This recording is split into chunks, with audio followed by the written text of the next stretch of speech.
করছো কি না নাভির উপরে আর নাভির নিচে? আসসালামু আলাইকুম ওয়া রাহমাতুল্লাহি ওয়া বারাকাতুহু। আলহামদুলিল্লাহ, আমরা হলাম মাযহাব মান্যওয়ালা ব্যক্তি এবং আমরা ফুরফুরা শরীফে মুজাদ্দিদুজ্জামানের নীতি আদর্শে আমরা সে অনুযায়ী চলি। মুজাদ্দিদুজ্জামান পীর কেবলা রহমাতুল্লাহ আলাইহি তিনি হানাফি মাযহাবের মানুষ ছিলেন, তাই আমি আপনাদের সম্মুখে হানাফি মাযহাবের কিতাব থেকে দলিল পেশ করছি যে পুরুষের জন্য নাভির নিচে হাত বাঁধা সম্পর্কে আল হেদায়া এই কিতাবের মধ্যে কি বলছে আমরা একটু দেখব। যে এই কিতাবের মধ্যে হানাফি মাযহাবের এই কিতাবের মধ্যে ৭৯ পৃষ্ঠার মধ্যে লিখেছেন যে ইমাম কুরতুবী রহমাতুল্লাহ আলাইহি তিনি বলেন সে তার নাভির নিচে বাম হাতের উপর ডান হাত স্থাপন করবে।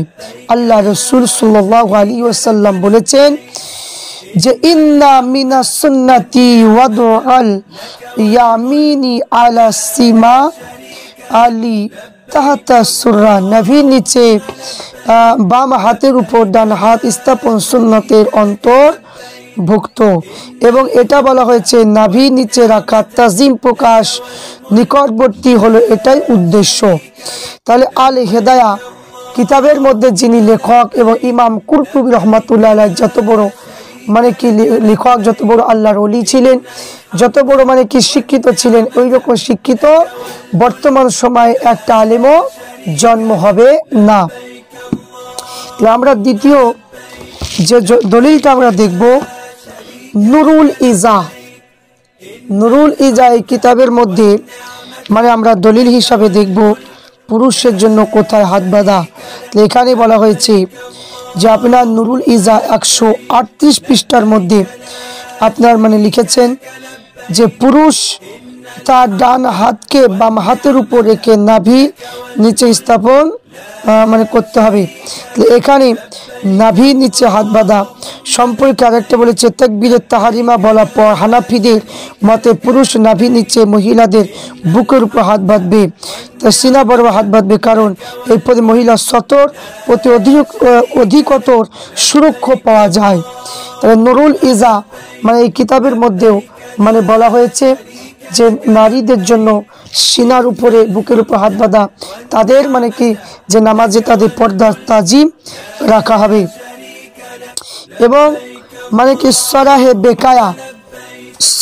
বেকায়া এই কিতাবের মধ্যেও কি লেখা হয়েছে, সরাহে বেকায়া এই কিতাবের মধ্যেও বর্ণনা করা হয়েছে যে পুরুষ এবং নারী উভয় প্রকারে পুরুষ হলো পুরুষের জন্য নাভির নিচে এবং মহিলাদের জন্য বুকে সিনার উপর, এটাই হলো নামাজের তাজিম ও সম্মান এবং এটাই হলো নবীর সুন্নাত। তারপরে আমি আল কুদুরি এই কিতাবের মধ্যে থেকে আমি আপনাদের সম্মুখে দলিল হিসাবে পেশ করব। আমরা হানাফি মাযহাবের মানুষ, আমাদের দলিল হলো যে পৃষ্ঠা লিখেছে ১০৫ পৃষ্ঠার মধ্যে হানাফিদের মতে পুরুষ ও নাভির নিচে স্ত্রীলোকের বক্ষের উপর হাত বাঁধবে। ইমাম শাফি কি যে ও আহলে হাদিসের মতে নারী পুরুষ উভয়ে বক্ষের উপর হাত বাঁধা সুন্নাত বলেছে। তাহলে এখানে আহলে হাদিস লা মাযহাবি যারা কি আহলে হাদিস যারা কোনো মাযহাব মানে না, তারা ইমাম শাফিকে কি ইঙ্গিত করে বলে যে কি যে এখানে নারী পুরুষ উভয় বুকের উপর হাত বাঁধার কথা, কিন্তু এটা নয়। ইমামে আজম আবু হানিফার মত অনুযায়ী পুরুষের জন্য নাভির নিচে হাত বাঁধা সুন্নাত, মহিলাদের জন্য বুকের উপর হাত বাঁধতে হবে। এটা হচ্ছে আল কুদুরি কি কিতাবের মধ্যে লেখা হয়েছে। তারপরে আমরা দেখব মালা বুদ্দু মিনহু প্রসিদ্ধ হানাফি মাযহাবের কিতাব, যে কিতাবটার লেখক হচ্ছে কাজী সানাউল্লাহ পানিপতি রহমাতুল্লাহ আলাইহি। তিনি আল্লাহ জবরদস্তি আল্লাহর একজন ওলি। তিনি লিখেছেন যে ৬৭ পৃষ্ঠার মধ্যে লিখেছেন যে ইমামে আজম আবু হানিফার মতে ডান হাত বাম হাতের উপর নাভির নিচে বাঁধবে, মহিলারা উভয় হাত কাঁধ পর্যন্ত উঠাবে, বুকের উপর ডান হাত বাম হাতের উপর রাখবে। এখানে সানাউল্লাহ পানিপতি রহমাতুল্লাহ আলাইহি তিনি তিনার কিতাবের মধ্যে লিখলেন। তাহলে যে কাজী সানাউল্লাহ পানিপতি রহমাতুল্লাহ আলাইহির মতো আলেম কিয়ামত পর্যন্ত আর কেউ হবে না। তাহলে আমাদেরকে যে সমস্ত আলেম ইলমে জাহির ইলমে বাতিনি রয়েছে তাদের কথা অনুযায়ী আমাদেরকে আমল করতে হবে। কারণ এখনকার সময় ফিতনার যুগ, এখনকার কোনো আলেমের বক্তব্য, নতুন যে সমস্ত বই বেরোচ্ছে এইসব জিনিসগুলো আমল করা যাবে না, পুরাতনগুলো ধরে রাখতে হবে। তারপরে এবার প্রসিদ্ধ হানাফি মাযহাবের কিতাব আশরাফুল হেদায়া, এই কিতাব থেকে আমরা দেখব যে এখানে বলা হয়েছে যে নাভির নিচে হাত বাঁধা সম্পর্কে প্রসিদ্ধ হানাফি মাযহাবের কিতাব, এই কিতাব থেকে আমরা দেখব। এই কিতাবের মধ্যে লিখেছেন যে 334 পৃষ্ঠার মধ্যে এখানে লেখা হয়েছে যে কি, যে এখানে যে সম্পর্কে আলোচনা করা হয়েছে যে ডান হাতকে বাম হাতের উপর রাখা কৈফিয়ত তরিকাত কি, বা তরিকা হলো ডান হাতের তালুকে বাম হাতের তালুর পিঠের উপর রাখবে, আর ডান হাতে বৃদ্ধাঙ্গুল কনিষ্ঠ বৃদ্ধাঙ্গুল দ্বারা বাম হাতে কবজি ধরে রাখবে। ইনায়া কিতাবের মধ্যে রয়েছে। তো এখানে হাত কোথায় রাখবে? আমাদের মতে নাভির নিচে হাত বাঁধা উত্তম।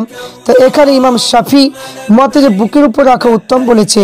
ইমাম শাফি এই দলিল হলো আল্লাহ তাআলা বলেছে ফাসল্লি লিরাব্বিকা ওয়ানহার, কিন্তু স্বয়ং রবের জন্য নামাজ পড়ো এবং ডান হাতকে বাম হাতের উপর বুকের উপর রাখো, কাউসার সূরা কাউসার মধ্যে এনেছে। কিন্তু আল্লামা ইবনুল হুমাম ও ইনায়া গ্রন্থে বলেছে ওয়ানহার, ডান হাতকে বাম হাতের উপর বুকের উপর রাখা মুরাদ।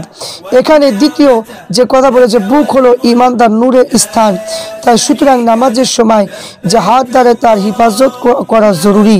তা আমাদের প্রথম দলিল হলো হযরতে আলী আসার বলেছে ইন্না মিনাস সুন্নতি ওয়াদুআল ইয়ামিনি আলাল সিমালি তাহতা সুররা, সুন্নাত দ্বারা সাধারণ সুন্নাত রাসূলের মুরাদ হয়ে থাকে। এতে বোঝা গেল যে নাভির নিচে হাত বাঁধাটাই সুন্নাত, বুকের উপর এটা হবে না। তাই এখানে তৃতীয় দলিল হলো নাভির নিচে হাত বাঁধার মধ্যে তাজিম প্রকাশ হয়, আর নামাজের দ্বারা তাজিম উদ্দেশ্য, কারণ নাভির নিচে হাত বাঁধাটি হলো উত্তম। কেফায়া গ্রন্থের মধ্যে লিখেছে নাভির নিচে হাত বাঁধা দ্বারা কিতাবীদের তাসাব্বাহ থেকে দূরে থাকা হয়, সতরের ঢাকা নিকটবর্তী হয়, এই কারণ নাভির নিচে হাত বাঁধা উত্তম।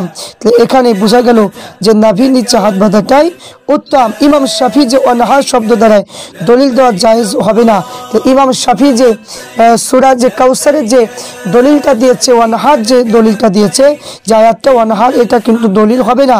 কারণ এই আয়াতে অনহার দ্বারাই ঈদের নামাজ এবং মানে কুরবানি পশু জবাই করার উদ্দেশ্যই বলা হয়েছে, কেফায়া কিতাবের মধ্যে লেখা আছে।